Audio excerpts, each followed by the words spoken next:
There's a moment almost no one talks about.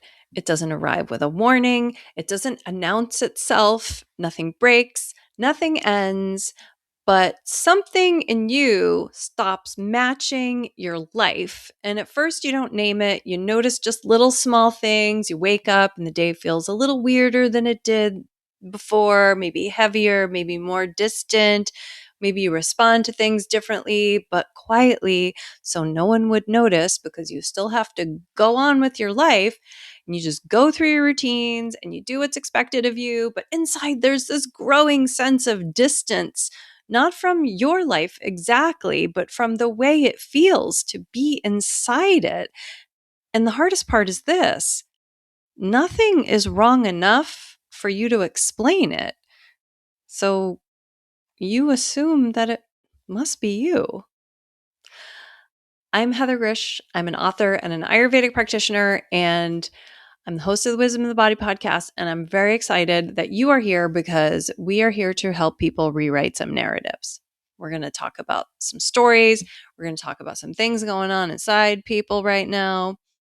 So most people try to name this quickly. They try to call it stuck or lost or behind or unmotivated or not like myself, but none of those words will fully capture what's actually happening because you are still functioning. You're still in your life. You are still showing up. You're still moving through your responsibilities, but something in you is no longer fully inside it.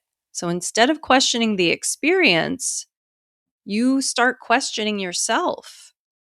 And I love stories from different religious and spiritual traditions. I think they have a lot to teach us. I also love tragedy or learning from books and novels and movies. You can learn a lot from different characters. Whether or not you're a follower of a religion, you can appreciate that certain stories have endured for a very long time, as have Greek tragedies or stories from different cultures across the world.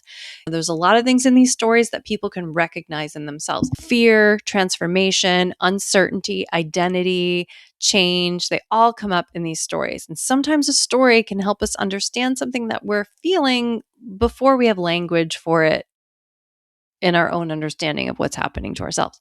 So there's an old story from the book of Genesis about Jacob.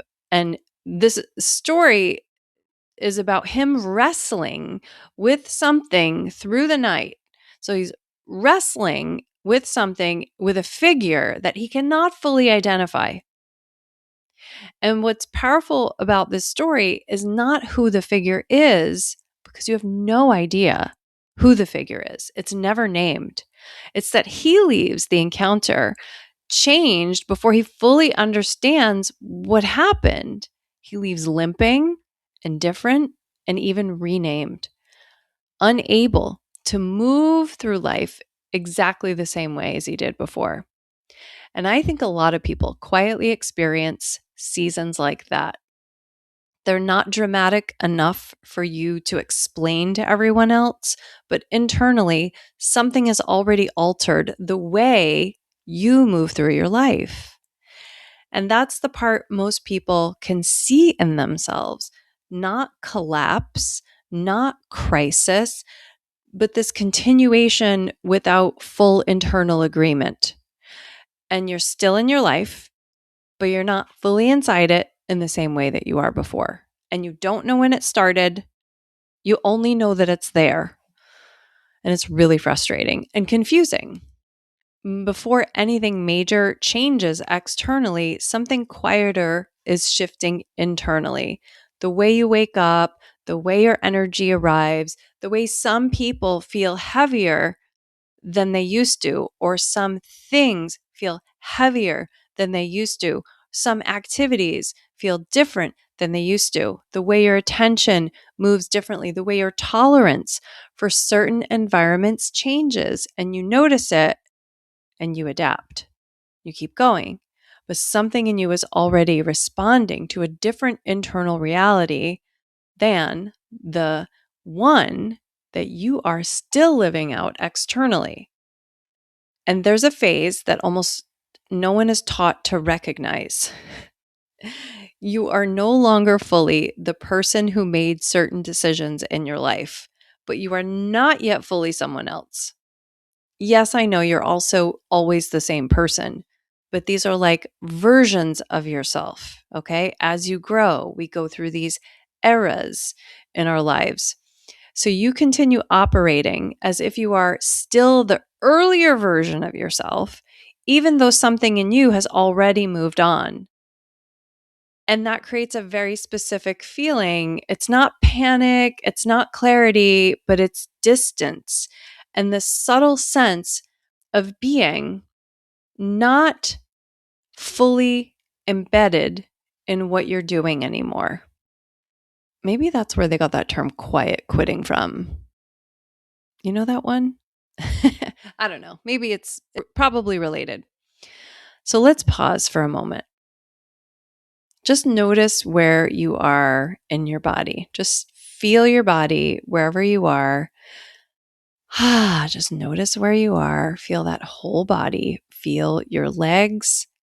Feel your feet, these lower parts of your body, the ones that carry you forward when certainty is not present in your life.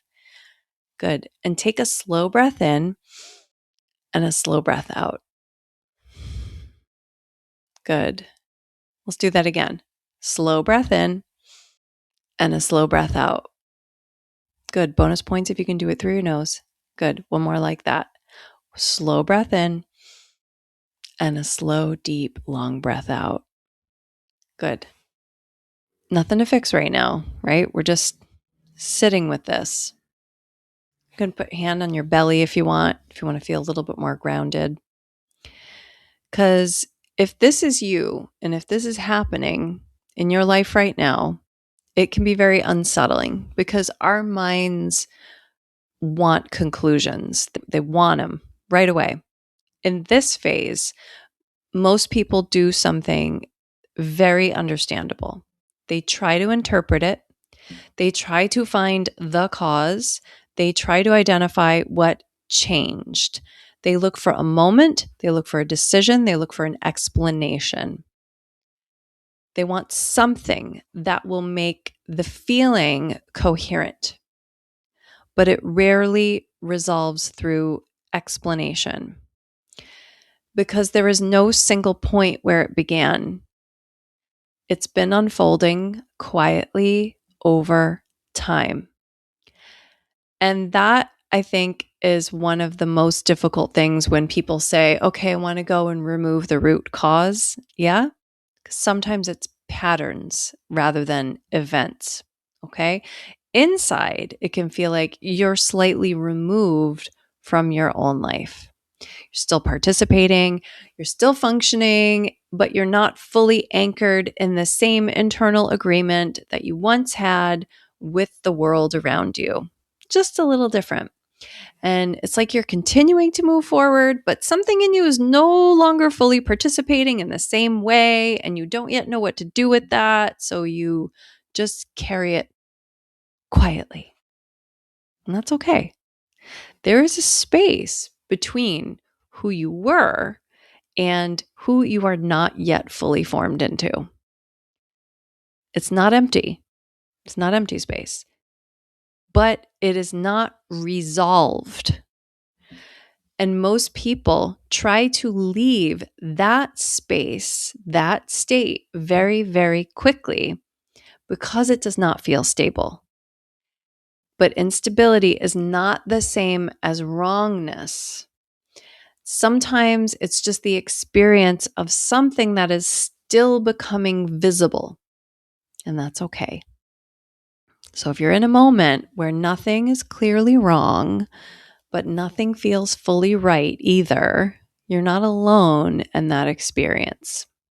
And you're not the only one trying to interpret something that has already started shifting very, very quietly inside you. Not the only one. Sometimes the hardest part is not the change itself. No, that's actually not the hardest part.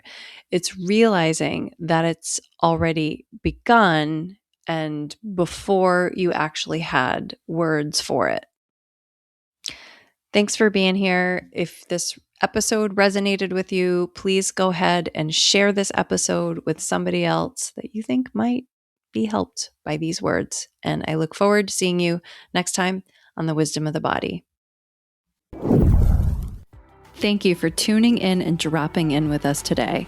Don't forget to subscribe, rate, and review this podcast. I really want to hear your feedback. Visit heathergrzych.com. That's Heather, GRZYCH.com. And meet me here next time on the Wisdom of the Body.